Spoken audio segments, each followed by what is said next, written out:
আপাতত 5 দিন bed rest, তাই হাজিরা দিতে পারবেন না পুলিশের মা বউ নিয়ে অশালীন মন্তব্য করা বীরভূমের দুর্দণ্ড প্রতাপ নেতা অনুব্রত মণ্ডল। অসুস্থ অনুব্রত মণ্ডলকে নাকি এমনই পরামর্শ দিয়েছেন ডাক্তাররা। এই ডাক্তারের পরামর্শ সংক্রান্ত সার্টিফিকেট জমা দেওয়া হয় বোলপুর এসডিপিও অফিসে। বোলপুর থানার আইসি লিটন হালদারকে অশ্লীল ভাষায় গালিগালাজের অডিও ক্লিপ ফাঁস ভাইরাল হবার পর দলের কড়া নজরে অনুব্রত মণ্ডল। দলের চাপে প্রকাশ্যে লিখিতভাবে ক্ষমাও চাইতে হয়েছে বীরভূমের এই দাপুটে নেতাকে। এমনকি ক্ষমা প্রার্থনা করে ভিডিও বার্তাও দেন তিনি। জানান, ঘুমের আগে ওষুধ খান, সেই ওষুধের রেশেই এসব বলে ফেলেছেন। এদিকে সেই ক্ষমা চাওয়ার ভিডিও সামনে আসার 72 ঘন্টার মধ্যেই নয়া দাবি অনুব্রত ঘনিষ্ঠ দেবব্রত সরকার ওরফে গগন সরকারের গলায়। অনুব্রত ছায়ার সঙ্গী গগনের দাবি, যে মন্তব্য নিয়ে এত শোরগোল তা আসলে অনুব্রত নয়, আর্টিফিশিয়াল ইন্টেলিজেন্স বা এআই এর কারিকুরি। বোলপুর থানার আইসিকে গালমন্দ করে দুদিন আগেই পুলিশের চিঠি খেয়েছেন অনুব্রত মণ্ডল। থানায় হাজিরা দিতে বলা হয়েছে তাকে, যদিও শনিবার রবিবার পরপর দুদিন সেই হাজিরা এড়িয়ে গিয়েছেন শরীর খারাপের কথা বলে। এমনও সূত্রের খবর, অনুব্রত মণ্ডলকে চিকিৎসক 5 দিনের জন্য বেড রেস্টের পরামর্শ দিয়েছেন। সেই মেডিকেল সার্টিফিকেট জমা দেওয়া হয়েছে এসডিপিওর কাছে। সেই কারণেই নাকি তিনি হাজিরা দিতে পারেননি। আর এসবের মধ্যেই রবিবার সকালে বোলপুর মহকুমা পুলিশ আধিকারিকের অফিসে এসে এআই ক্রিয়েটেড অডিও তত্ত্ব তুলে ধরেন গগন। তারপরই এই ঘটনা নিয়ে উঠছে একাধিক প্রশ্ন। যদি অডিওটা অফিশিয়াল ইন্টেলিজেন্স বা কৃত্রিম বুদ্ধিমত্তা দিয়ে তৈরি করা হয়, তাহলে তা বলতে 72 ঘন্টা সময় লাগলো কেন? যদি অনুব্রত মণ্ডল কোনো দোষ না করে থাকেন, তাহলে তিনি দলের কাছে লিখিতভাবে এবং ভিডিও বার্তা দিয়ে ক্ষমা প্রার্থনাই বা করলেন কেন? তাছাড়া যদি এআই দিয়েই এই অডিও ক্লিপ তৈরি হয়, তা অনুব্রত মণ্ডল নিজে কেন বললেন না বা ক্ষমা প্রার্থনার চিঠিতেও কেন উল্লেখ করলেন না? আর এ নিয়ে বলার জন্য এত লোক থাকতে হঠাৎ গগন সরকারকেই বা সামনে ঠেলে দেওয়া হলো কেন? আসুন এবার আপনাদের শোনাই কি বলছেন তৃণমূল নেতা গগন সরকার। শুনুন। গতকালের থেকে বিষয়ে একটা মামলা হয়েছে এবং যে মামলাতে অনুব্রত মণ্ডলকে অভিযুক্ত হিসেবে চিহ্নিত করে অসুস্থ। অনুব্রত মণ্ডল অসুস্থ, তিনি আসছেন না, আসবেন না তিনি, সেটা পুলিশকে জানালেন, সেটা পুলিশকে জানালেন। আজ আসবেন না তিনি, তিনি আজ আসবেন। একটা বিষয়, সেটা কথা বলতে আমি আসিনি, আমি অন্য কাজে। আমি বলছি আপনি তো এলেন, আমি ইনফর্ম করলাম, দেখলাম তিনি, তার বিরুদ্ধে মামলা হয়েছে, পুলিশের নোটিশ গেছে। আপনারা কি জানালেন পুলিশের? অসুস্থ দাঁড়িয়ে বলে দিন, দাঁড়িয়ে আজ কেমন আছেন? কেমন আছে? পার্টি অফিসে গিয়ে আমরা দেখে মানে সেই বিষয়টা মানে কি হয়েছে, হয়েছে। এখন কি বাড়িতে আছেন? আরে বাপ্পা, তাহলে তিনি আজ আসতে পারছেন না? গগন বাবু, অনুব্রত বাবু আজ আসতে পারছেন? এরপর আমি আর একটা কথাও বলবো না। বারবার বাংলা বোঝেন কি বোঝেন না? না, আপনারা যেহেতু মামলা হয়েছে, সেই মামলার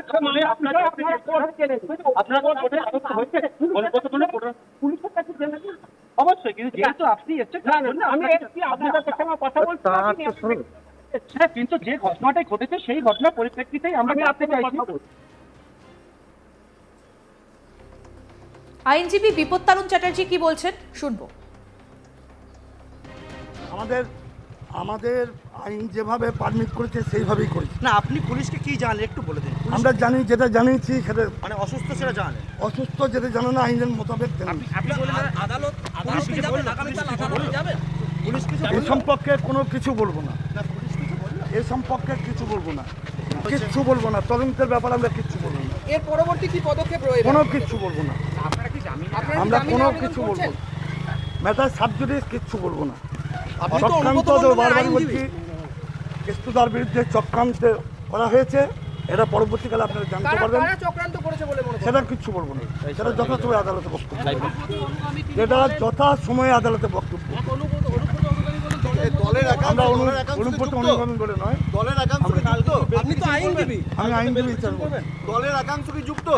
আমি কোনোভাবেই বলতে পারবো না। সেটা আপনি আইনজীবী, আইনি ভাষায় বলবেন সেই বিষয়টা। সেই আইনজীবী হিসাবে আইনি যে প্রক্রিয়ার কাজ সেটা আপনি করেছেন বললেন, যেটা আইনি প্রক্রিয়ার মাধ্যমে আমরা তদন্তকারী অফিসারের সঙ্গে সহযোগিতা করেছি, সহযোগিতা ভবিষ্যতেও করব। এইটুকুই আপনাদেরকে বলবো। তিনি আসছেন না তো আজকে আসছেন না, আবার এই প্রশ্ন কেন করছেন? না জিজ্ঞেস করছি আপনি কি আবার এই বললেন? প্রশ্ন কেন উনি কি আসতে করছেন? পারবেন? আমরা করেছি তো অন্ধকারে। আসবেন কি আসবেন না সেটা না না আপনি কি বললেন মানে শারীরিক অসুস্থ সেই কারণে আসতে পারছেন না তো? মানে এর সম্পর্কে বিপদা একটা প্রশ্ন যে এর আপনার শারীরিক অসুস্থ সম্পর্কে সেই কারণে আসতে এর পারছেন না। সম্পর্কে আমাদের প্রতিনিধি শান্তনু কি প্রতিবেদন তুলে ধরেছেন, আসুন শোনাই। 72 ঘন্টার মধ্যে অনুব্রত মণ্ডলকে পুলিশের তরফ থেকে কিন্তু দ্বিতীয় নোটিশ পাঠানো হয়েছিল। আর সেই নোটিশেও হাজিরা এড়িয়ে গেলেন এসআরডি এর চেয়ারম্যান, অল ইন্ডিয়া তৃণমূল কংগ্রেসের কোর কমিটির সদস্য অনুব্রত মণ্ডল। এদিন অনুব্রত মণ্ডলের 2 আইনজীবী সহ দেখা গিয়েছিল তার ঘনিষ্ঠ বন্ধু এবং তৃণমূলের নেতা দেবব্রত সরকারকে। এই দেবব্রত সরকার তিনি কিন্তু ঠিক দ্বিতীয় নোটিশ যখন এড়িয়ে গেছেন অনুব্রত মণ্ডল, এসডিপি অফিসে, বোলপুর যে এসডিপি অফিস রয়েছে সেই এসডিপি অফিসে আসেন 2 আইনজীবী সহ অনুব্রত মণ্ডলের সহসঙ্গী বন্ধু গগন সরকার ও দেবব্রত সরকার আসেন এবং সংবাদ মাধ্যমের মুখোমুখি তার দাবি ছিল যে অনুব্রত ফোন করেনি, অনুব্রতর গলায় যে গলা শোনা যাচ্ছে এটা এআই অর্থাৎ আর্টিফিশিয়াল ইন্টেলিজেন্স দ্বারা কারচুপি। একই সঙ্গে তিনি আরও একটি ঢোকার পর বাইরে আসার সময় তার আইনজীবীও কিন্তু অভিসন্ধি ষড়যন্ত্রের শিকার হয়েছে, চক্রান্ত হয়েছে অনুব্রতর সাথে। কিভাবে অডিও ক্লিপ লিক হয়েছে, কেন হয়েছে, এই প্রসঙ্গে কিন্তু তার বিরুদ্ধে ষড়যন্ত্র হয়েছে। আরও একটি সওয়াল করেছেন যে বিরোধী দলের কাছে পৌঁছালো কী করে। এই 3 সওয়াল তো অনুব্রতর আইনজীবী করছেন। তার পাশাপাশি তাদের অনুব্রত কেন হাজিরা এড়িয়েছেন সেই নিয়ে স্পষ্টভাবে ডাক্তারের একটি সার্টিফিকেট দেওয়া হয়েছে। সেখানে বলা হয়েছে অনুব্রত অসুস্থ, অনুব্রত 5 দিনের জন্য বেড রেস্টে রয়েছে। আর এই সার্টিফিকেট দিয়েই কিন্তু অফিসিয়াল রণকৌশল দিয়ে এড়িয়ে গেলেন দ্বিতীয় দিনে হাজিরা। মূলত অনুব্রত মণ্ডলের যে শারীরিক অসুস্থতা তা মুখ্যমন্ত্রী নিজেও খোঁজ জানেন, কারণ তিনি প্রকাশ্য মঞ্চ থেকে বারবারই বলেছেন যে অনুব্রতর অক্সিজেন নিতে অসুবিধা হয়। অর্থাৎ বাংলার পুলিশকে রণকৌশল বা যে অনুব্রত অসুস্থ সেই ডাক্তার চিকিৎসকের সার্টিফিকেট দিয়ে তা দ্বিতীয় দিনে হাজিরের এড়ানোর যে কারণ পুলিশকে বা আইনকে তারা দেখিয়ে দিয়েছে।